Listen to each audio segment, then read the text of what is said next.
everyone, welcome back to my channel. My name is Catherine and this is Raspberry Reads. I have a fairly quick video for you today and it's a tag video. And this tag is called In Your Wildest Dreams. Thank you to Tristan at Lspace Books for tagging me in this. And the tag was originally created by Heather Reads. So yeah, this one is fairly quick and let's just get right into it, shall we? The first question or prompt is your fantasy time and place to read a book. And I've thought about these questions in advance, and for this prompt I had two ideas. The first one is my ideal place to read, my fantasy place I suppose, is at the beach but in the shade. So I don't like the heat. Anything over 15 degrees Celsius I just can't. But I really do like reading outside and I love being by the seaside. So my fantasy would be at a seaside, doesn't matter if it's tropical or not, but probably under a parasol or, tucked away in the shade, maybe under a tree. Otherwise, my other fantasy is reading to children. I love reading to children. And so I suppose if I ever had to have fantasy, it would be like maybe volunteering at a public library, or as we'll get to in a minute, having my own bookshop where you have sort of story time and the children come in. So that would be a second fantasy.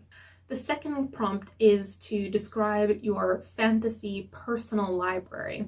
And I initially misread this question and thought it was just a library in general, and I'm quite fortunate to have visited many lovely academic libraries, but if we're talking personal library, I have a very good family friend who's now in his 80s, and his name is Alan, and Alan actually has his own personal library, and since I was a little girl I was always very intrigued by his library. It's on the second floor of his house, this is in Canada, and they built the extension to house his library, and I'm sure it's incredibly reinforced to hold the weight of all the books.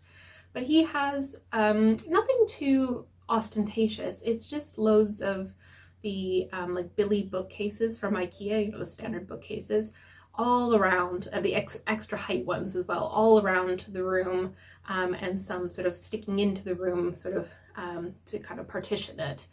I haven't seen that library in decades now, but it holds fond memories, and if I could ever have my own house with the space for a personal library, I would want to mirror what Alan has built. And the second point I just wanted to add to that is I very strongly believe that books are meant for sharing.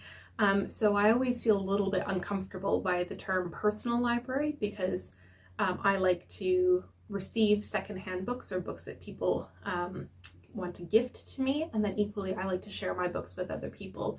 So any fantasy library I would create would always be intended so that other people could enjoy it as well. The third prompt is to imagine that you have decided to build a bookshop. And so this has a series of sort of sub-questions. The first one is, what would you call it? And I don't really know, but I think that I, again, would like to share books, so I'd want to be part of the community. So I would most likely pick a title that means something to the community. So whether that's sort of the city or town name, village name, maybe the street name, something like that. So maybe that's a bit boring, but I think it gives a sort of sense of nostalgia and history to a place when it's named, to a bookshop when it's named after the place. The second part of that question is, would you sell new or secondhand books? And I would definitely sell both. So for example, in Oxford there's a Blackwell's, which is a very well-known bookshop, and they have loads of academic books, loads of commercial books, but upstairs they have a good range of secondhand books, and I liked that idea where you could have all of those things. So I wouldn't just sell commercial books, I'd want to sell some academic books as well, and I would definitely include secondhand books. I should say I wouldn't just have secondhand books, because I'd be a little bit particular about what I brought in, because I have a fairly severe mold allergy, and so often a lot of secondhand bookshops I can't be in there for very long, otherwise I start not being able to breathe. The third part of this question is, in your fantasy bookshop, would you sell anything else? So I'm not really sure. I think I would probably sell some like maybe local arts and crafts, and I would also sell children's toys. I'd make sure that there was a very good children's section, and who doesn't love a children's part of the bookshop with toys in it, right? And then so similarly, the last sort of sub part of this question is, what features would you want in your bookshop? So I would want a children's corner. I've visited many lovely bookshops that have fantastic children's corners, and I spent lots of time in those places as a child, so that would definitely be a priority for me. And as another component of that children's section, I would want to have sort of story time. So this is dating myself, but the film You've Got Mail, I really liked the fact that Meg Ryan's character had the story time lady, and she owned her own bookshop and then put the little like princess hat on and read stories to the children. So I'd want to do something like that. Otherwise, I'd want to make sure that it has a really good and diverse nature and environmental section, both academic fiction and nonfiction works. I'd probably want to include some local history, since I want to name the bookshop based on the community in which it's placed. I'd want to make sure that it has loads of seating. You want to welcome people in, and bookish people like to browse and sit and contemplate life, so lots of lovely comfortable seating options. And like many bookshops, it's also a really good space to be a venue for networking with other people, so I'd likely want to host so like author interviews or even workshops, like writing workshops, for example. So the fourth question is, name one person who's not on Booktube with whom you can have a good conversation with about books. So obviously for my followers who've been here for a little while, you know that one of the reasons why I started this channel is because I really enjoyed speaking with my dad about books, and he's now passed away, but I could always have a really good conversation with him. And otherwise, I now talk about books with Lucy's dad, so my father-in-law. Not always, and we have somewhat different tastes, but at any chance I get when I see him, we end up inevitably talking about books, and we like to share books back and forth.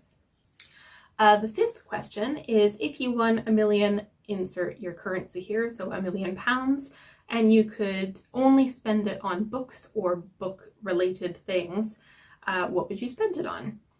Now, as much as I'd love to say I spend it all on myself, I wouldn't. I would probably create some sort of reading charity, or make sure that there's local resources for disadvantaged people, particularly children, have the ability to access lovely book content.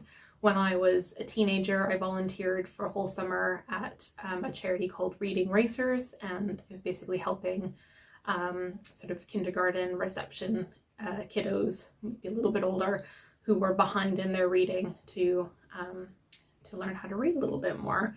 And I've been a tutor for many years of my life, so that's something that I'm quite passionate about. And yes, hypothetically, I would donate my money to starting something like that.